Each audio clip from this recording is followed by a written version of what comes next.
Welcome into this episode of Coach's Corner. Jordan Woodruff with you, and good to have you along. This episode brought to you by Greg Mini Storage. We're joined by head coach of girls basketball, Mike Estrada. How you doing, Coach? I'm good. All Doing right, good. let's get into it. I know it maybe hasn't started the way you wanted, but you got the Christmas break coming up. You got one more game than the Christmas break, where a lot of times you can kind of focus in on yourself a little bit. But even though it's been maybe a rough start, there's been some highlights, and one of those is you're getting a lot of those younger players in based on some of the injuries you've had into play.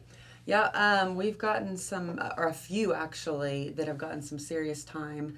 We kind of tell them it's like throwing them in the fire Yeah. with some of the teams that we play. But we're excited to see once they're gaining that experience, once we get everybody back, how it's going to play out. Yeah, and the reason you're seeing that is you got two of the leaders on the court, and I would say when you look at these are the leaders of Yes, your team. yeah. Nevaeh and Jenna, both out, Yes. and so that's tough when you all of a sudden lose two of your main leaders out there on the court. Basketball, we don't usually think of you losing. You'll have something here or there, but man, chips against it too early on. Yeah, it was definitely rough when we heard that they were going to be out for the next couple of weeks. But we got to look at the positive, and the biggest positive of the whole thing is just getting those young ones some experience so that when they come back, we're ready to keep moving. Yeah, your bench was already short to begin with. I wouldn't say it's actually gotten shorter. It's just had to expand a little bit right now, and that involves those younger players. Yes, yeah, and they've definitely stepped up. There's always a learning curve, especially with 6A basketball. But they've done a good job of stepping up and just kind of doing whatever they can do to help the team. Yeah, and the one thing that I think is really tough for the younger players is they press you. And I think everybody's going to press you. They've seen, it's coming. You're Yeah. working on that hard in practice. But for young players, you haven't got the experience yet how to handle Yes, for that sure. pressure. So I feel like, they're going to get better throughout this season. But by the time they get to next year or the year after, they're going to know how to handle this. So there is a silver lining, even though it's hard right now, a silver lining in the future with this. Yeah, and that's definitely what you have to focus on right now. It's not necessarily the here and now, but even looking into January when we do have those people returning, like they're already going to have a lot more experience than what they had 2 weeks ago. So that's definitely the silver lining that we're looking at. And how big are the Christmas weeks for you as far as you got a lot of young players, maybe ones you didn't expect to play a lot of minutes that are now having to? So how big is the Christmas break? Kind of how are you going to structure that? What are you going to work on, and how big do you think that can be going into next year?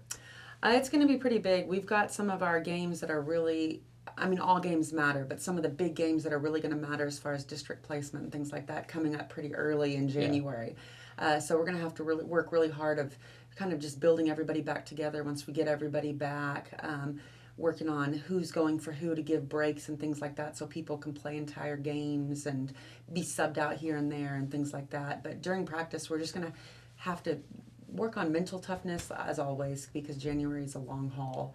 And then just those little things that we're still not quite doing how we want to do it. But that'll be definitely the focus over Christmas. Yeah, and how's your practice schedule looking? I know you'll give them off Christmas and all that, but going to do maybe a little practicing before and certainly a little practicing after?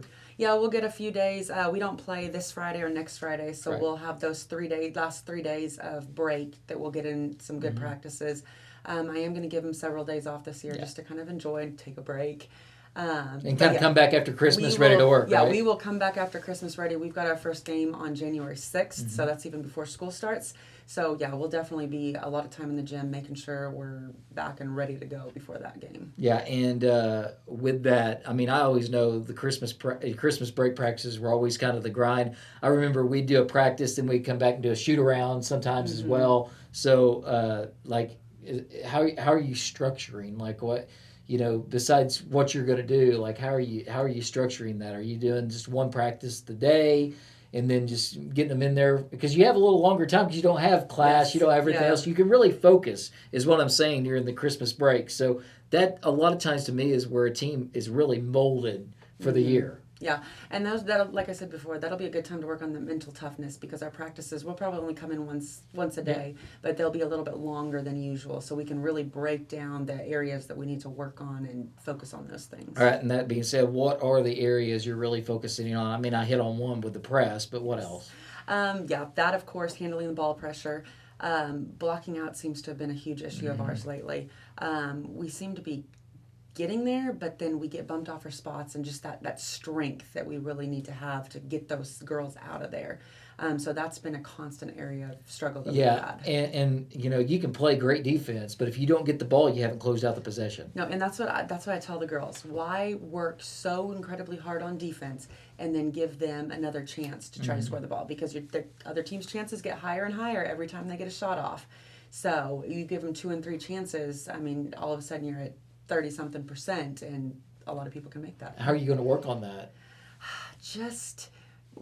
I think it's going to have to be a wear them out and then throw them in the situation and make sure that they can do it type situation. Well, I remember some great war practices where the ball wasn't even really involved a whole lot, and there was a lot of physicalness that learning how to rebound. I remember those. So and that's the biggest key is the physicality. We've got to, once we accept that and say, hey, we can be physical, just as physical as everybody else, I think it'll change for us. But right now we still kind of want to bounce off people instead of bringing it back. And not to forget, too, the other thing with that is you can be physical, but you still got to go and get the ball. Mm-hmm. You can't let the ball come to you. Yeah. And I think that's some things, it's like, hey, I'm blocking out, everything, but now the ball's in the air.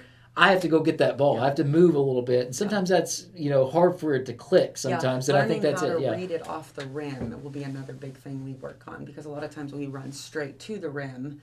And just kind of reading it, that'll be a big thing, too, we work on. And then, I know it's been rough, but what are some of the things that you think that maybe you're proud of so far with this team? So this team, early on against Stillwater, they beat us, and I thought we kind of laid down a little bit. We didn't really give full effort the entire game.